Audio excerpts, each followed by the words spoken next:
ओम नमः शिवाय मित्रों, आपके और आपके परिवार पर भगवान भोलेनाथ की कृपा सदैव बनी रहे।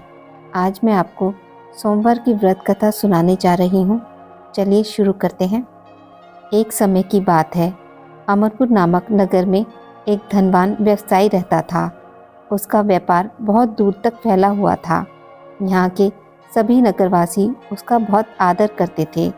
उस व्यापारी के पास किसी भी चीज़ की कमी नहीं थी, लेकिन फिर भी वह अपने जीवन में सुखी नहीं था।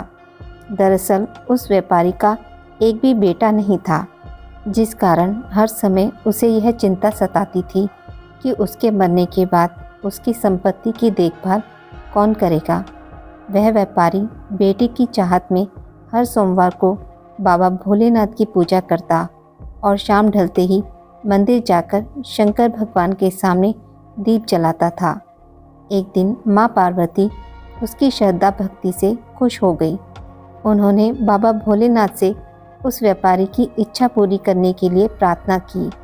इस पर भगवान शिव ने कहा, इस दुनिया में हर किसी को उसके कार्य के आधार पर फल मिलता है।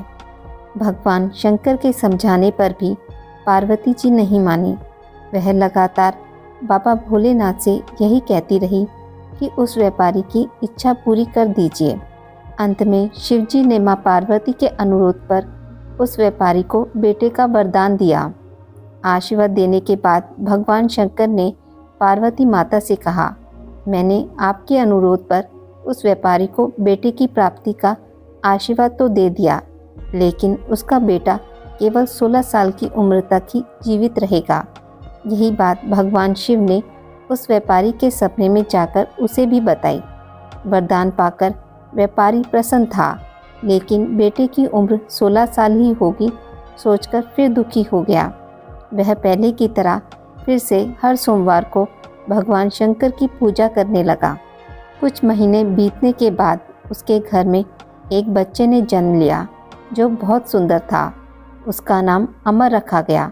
बेटे के जन्म के साथ ही व्यापारी के घर में खुशियां छा गई। बेटे के जन्म की खुशी में एक समारोह भी आयोजन किया गया। इस जश्न के माहौल में व्यापारी अभी भी दुखी था। हर समय उसे यही डर लगता रहता था कि उसका बेटा अधिक दिनों तक जीवित नहीं रहेगा। धीरे धीरे समय बीतता गया। उसका बेटा अमर 12 साल का हो गया। एक दिन व्यापारी ने अपने बेटे को अपनी पत्नी के भाई दीपचंद के साथ पढ़ाई के लिए बनारस भेज दिया।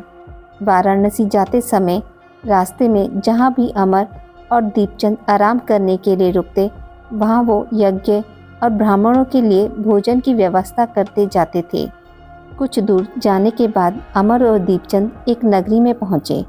यह नगर के महाराज की बेटी चंद्रिका की शादी थी, जिसके लिए पूरे नगर को दुल्हन की तरह सजाया गया था। ठीक उसी समय बारात भी आ गई। इस समय लड़के का पिता परेशान था, क्योंकि उसके बेटे की एक आंख खराब थी। उन्हें डर था कि अगर लड़की वालों को यह बात पता चल गई तो वह शादी तोड़ देंगे। तभी उसकी नज़र अमर और दीपचंद पर पड़ी। लड़के के पिता के मन में तुरंत यह ख्याल आया कि क्यों ना अमर को ही दूल्हा बनाकर शादी के मंडप में बिठा दिया जाए।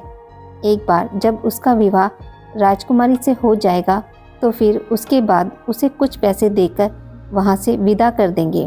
फिर राजकुमारी और अपने बेटे को अपने घर ले आएंगे। लड़के के पिता ने बिना देरी के दीपचंद से इस बारे में बात की और धन का प्रस्ताव रखा। दीपचंद ने पैसों के लालच में आकर तुरंत हाँ बोल दिया और अमर को दूल्हा बनाकर मंडप में बिठा दिया। यहाँ राजा ने राजकुमारी का कन्यादान कर विवाह संपन्न कराया और बहुत सारी संपत्ति के साथ अपनी बेटी को विदा किया। शादी के बाद जब अमर वहाँ से लौट रहा था तो उसे लगा कि झूठ बोलना सही नहीं है, और उसने राजकुमारी चंद्रिका के दुपट्टे पर सारी सच्चाई लिख दी। अमर ने लिखा, प्रिय राजकुमारी चंद्रिका, तुम्हारे साथ छल हुआ है। तुम्हारा विवाह मेरे साथ कराया गया। मैं एक व्यापारी का पुत्र हूँ और फिलहाल पढ़ाई के लिए वाराणसी जा रहा हूँ। तुम्हारी शादी जिससे तय हुई थी उसकी एक आंख खराब है। राजकुमारी ने यह सच जानने के बाद उस लड़के के साथ जाने से इनकार कर दिया और अपने पिता के साथ ही रहने लगी। उधर अमर वाराणसी के गुरुकुल में पहुंचकर पढ़ाई करने लगा। धीरे धीरे समय बीतता गया और अमर 16 साल का हो गया। इस दौरान उसने एक महायज्ञ का आयोजन किया। यज्ञ समाप्त होने के बाद अमर ने सभी ब्राह्मणों को खाना खिलाया और उन्हें कपड़े दिए। सारे काम खत्म करने के बाद अमर रात में अपने कमरे में सोने चला गया। भगवान शंकर के वरदान के मुताबिक उसी रात अमर के प्राण चले गए। अगली सुबह जब दीपचंद उसके कमरे में पहुंचा तो उसने देखा कि अमर जीवित नहीं है। वह ज़ोर ज़ोर से रोने लगा। उसके रोने की आवाज़ सुनकर आसपास के सभी लोग इकट्ठा हो गए और अपना दुख जताने लगे। दीपचंद के रोने की आवाज़ भगवान शंकर और माँ पार्वती के कानों तक भी पहुंची। यह सुन माता पार्वती ने कहा, हे स्वामी, मैं दीपचंद के रोने की इस आवाज़ को बर्दाश्त नहीं कर पा रही हूँ। कृपया करके इसके दुख को दूर करें। पार्वती जी की बात सुनकर बाबा भोलेनाथ अमर के पास पहुँचे। यहाँ उन्होंने देखा कि यह तो वही बालक है जिसे केवल 16 साल की उम्र तक ही जीवित रहने का आशीर्वाद मिला था। इसके बाद भगवान शिव सीधे माँ पार्वती के पास पहुँचे और कहा, हे गौरी, मरने वाला बालक उसी व्यापारी का पुत्र है। इसने अपनी उम्र पूरी कर ली है।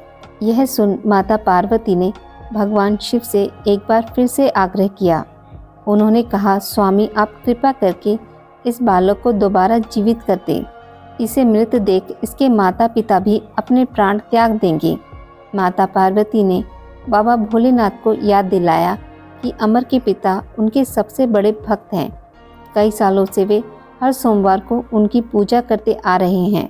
माँ गौरी के अनुरोध पर भगवान शंकर ने अमर को जीवित होने का आशीर्वाद दिया और अमर दोबारा जिंदा हो गया।